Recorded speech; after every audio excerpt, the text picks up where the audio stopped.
Opening. Selamat datang ke #Opening The Borderless Podcast.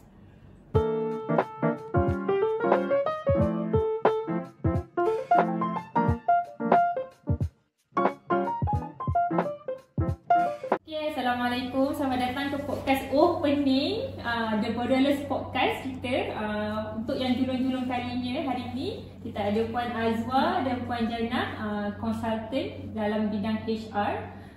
Memang podcast kita cubalah untuk fokus pada bidang HR. Tapi sebelum kita masuk deep pasal HR, kita nak opening dulu. Sebenarnya HR tu apa? Asyik cakap HR ni apa pun tak tahu apa dia. So hari ni kita nak tahu lebih detail lah HR ni apa sebenarnya. So kita boleh start dulu dengan Puan Jannah lah kita hari ni. Sebenarnya Puan Jannah, HR ni apa? Macam mana cara senang kita nak cerita kat orang ni? HR ni apa sebenarnya? Okey, bila sebut pasal HR ni, human resource kan, biasa sebut HR. Sebenarnya banyak terms yang digunakan lah. Ada yang kata pengurusan sumber manusia, ada yang sebut pengurusan modal insan, ada yang sebut talent management, ataupun dalam bahasa Melayu pengurusan bakat lah apa kan. So sebenarnya banyak terms yang digunakan, tapi pada asasnya kita menguruskan sumber manusia di dalam suatu organisasi.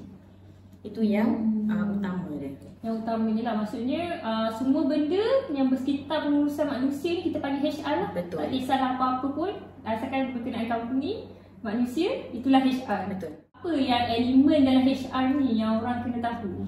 Okey, dalam HR ni sebenarnya ada banyak elemen. Kadang-kadang orang selalu ingat dalam HR ni ada recruitment, payroll kan. Betul. Kebanyakan organisasi ingat itu sajalah yang dalam bidang HR ni.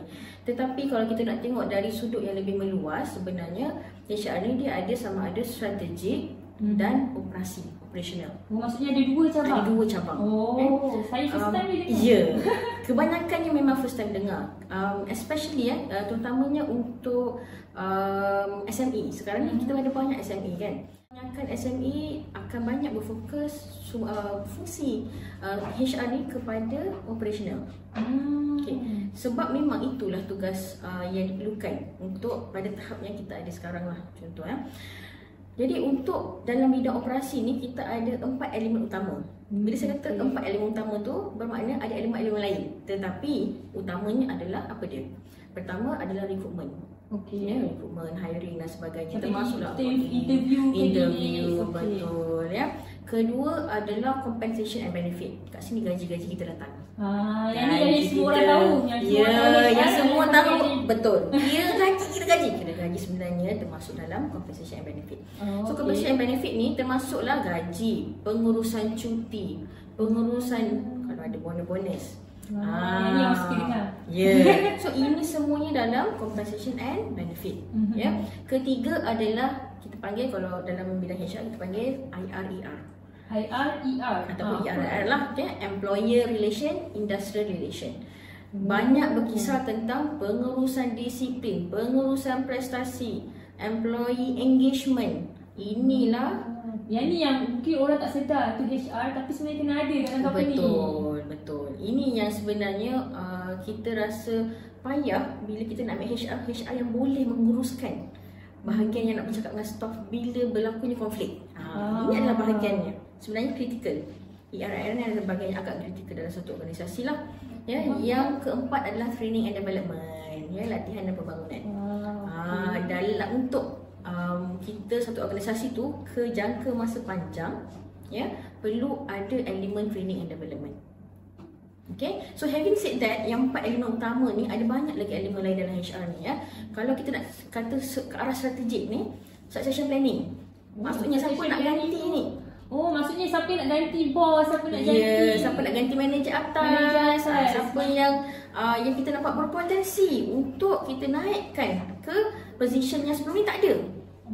Tapi kita nak naikkan ke position yang lebih penting. So ini adalah succession planning. Okay, so kita ada nampak juga dari segi manpower planning. Manpower planning ni dari awal kita nak ada satu organisasi, kita dah kena plan dah berapa orang kena ada, berapa kos dia kan, kenapa perlu ada kos ini, bolehkah kita, apa alternatif yang kita ada. So benda ni adalah manpower planning yang termasuk dalam organizational development juga. Struktur organisasi bagaimana kan, bertepatan tak dengan visi dan misi syarikat. Perkara ini banyak business owner terlepas pandang. Yelah, sebab sebelum ni macam saya lah yang bukan pakar dalam HR ni, yang tak tahu sangat pasal HR ni, kita hanya tahu HR tu kira gaji. Rupanya macam mana nak menguruskan manusia, nak planning, nak fikirkan siapa nak menggantikan pun rupanya termasuk juga dalam strategi HR ni kan. Benda yang baru lah, mungkin orang lain pun tak pernah dengar, tak pernah tahu. Asalkan nak hire orang HR pada kira gaji ke tak, itu je lah yang orang tahu kan sebenarnya. HR sebenarnya tugas dia meluas. Dia menguruskan bakat atau talent manusia yang you ada tu, the human that you have. Dia bukan boleh you ambil seseorang tu hari ni dia jadi clerk, dia akan jadi clerk selagi 30 tahun. 35 tahun pun clerk lah, kat situ lah kau. Dia tak boleh macam tu. You have to plan. Kita interview satu-satu jawatan, satu-satu orang, you punya apa orang panggil candidate tu yang you nak ambil tu. Bila you nak ambil je, you interview je, sebenarnya you dah kena tengok dah, budak ni aku nak bawa sampai ke mana. Maksudnya kita dah kena project you lah. kena project dah. Projection, kita nak guna talent betul, kita. sampai ke mana. You nampak talent dia ni, budak ni aku nampak ni boleh buat ni, boleh buat ni, boleh buat ni. Tapi I need this person to be with me right now. Currently, ini dia tugasnya. But I can see dia punya bakat tu ada lagi untuk benda-benda lain. So sebenarnya bila kita sebagai majikan dia bagi amanah, dia beri amanah untuk jaga talent kita, bukan sekadar hari ni kau buat kerja ni je. Aku nampak 5 tahun lagi you'll be here. 10 tahun you'll be here. So bila you dah nampak benda tu, you easily can project apa dia nak buat. Apa dia akan jadi. Then you tahu budak ni boleh jadi manager satu hari nanti. Bila jadi manager, apakah training yang diperlukan. So kalau orang kata HR ni hanya buat gaji, anyone boleh buat gaji. Betul. Boleh buat recruitment, anyone boleh buat recruitment. But the main thing about HR yang ramai orang lepas pandang adalah macam mana you nak uruskan bakat yang you ada tu, talent yang you ada tu, untuk dia duduk dengan you, dia rasa, dia tahu dia boleh capai apa di dalam dia punya company. Itu sebenarnya yang lebih rumit. Betul. Saya rasa bila ada macam tu, talent pekerja sendiri pun rasa confident dengan company. Macam company nampak aku boleh bagi apa. Bukan yang setakat waktu sekarang, lagi 5-6 tahun, lagi 10 tahun. Jadinya talent pun, pekerja pun yakin nak stay lama dengan company. So growth tu lah yang kadang-kadang company ni asyik retention rendah. Sebenarnya sebab pekerja tak nampak growth dia tu ke arah mana. Betul. Dia tak nampak hala tuju dia. Dan saya percaya company yang kadang-kadang company ada mission, ada vision. Ada vision yang penting. Company ada vision, tapi vision tu terletak pada siapa? Business owner je. Sepatutnya vision company tu digalas dan dipikul oleh semua, bukan business owner, kepada semua pekerja. Jadi barulah pekerja tu faham, oh aku masuk sini because this is what I'm going to do. I can align myself with the vision of the company. Supaya pekerja tu nampak dia boleh contribute dan sentiasa boleh bermotivasi. Mana tahu dia nak buat apa, next year kita nak buat apa, tahun depan lagi, 3 tahun lagi kita nak buat apa, kat mana aku boleh contribute. This is what is supposed to be. So jadinya adakah setiap company ni kena ada HR? Macam mana? HR itu membantu. Yang paling penting adalah pengurusan tu.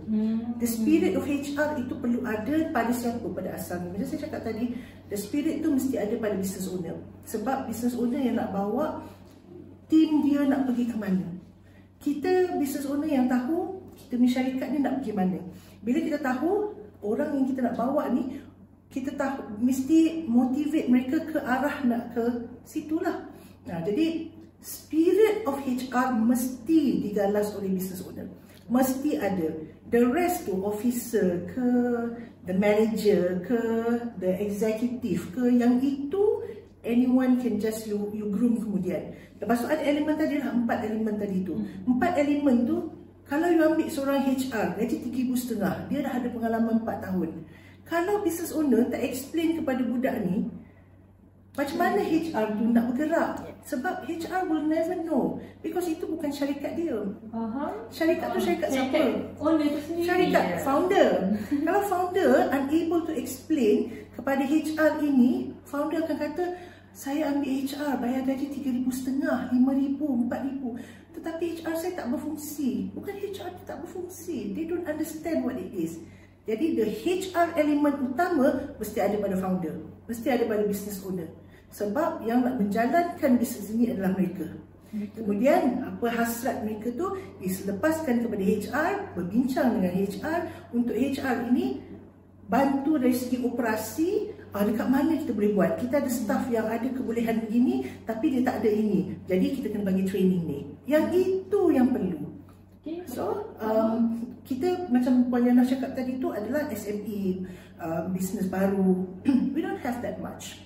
We are not luxury, kan, kita baru. Jadi the HR have to be galas by the the owner, tetapi mesti ada orang yang bantu. Yang bantu tu you boleh ambil HR executive, you boleh ambil HR officer, you buat payroll dulu. You mesti tahu bahagian akta supaya kita masyarakat tak langgar akta. Betul. Ya, bayar gaji dengan betul. Macam mana kita nak bagi increment? Siapa yang layak dapat increment? Siapa yang salah buat disciplinary? Kita denda orang yang tak betul. Jadi bila perkara-perkara ni kita ambil kira, the owner ambil kira, barulah HR itu boleh berfungsi dengan baik. The officer yang menggalas jawatan HR tu. Marilah sertai program HR Crash Course kami bertarikh 19 hingga 21 Mac 2024 bertempat di Tanya Hotel Selberjaya dengan harga RM3,900 sahaja per pax. Jangan melengah lagi, WhatsApp kami atau scan QR code yang tertera di hadapan anda. Macam mana tadi kata business owner yang kena ada spirit of HR, tapi business owner yang tak ada, tak tahu apa-apa pasal HR, tak tahu ni macam mana nak buat. Puan Yana. Okey, baik. Ada beberapa pilihan, ya. Ada beberapa pilihan yang business owner boleh explore. Yang sama ada pertama training lah.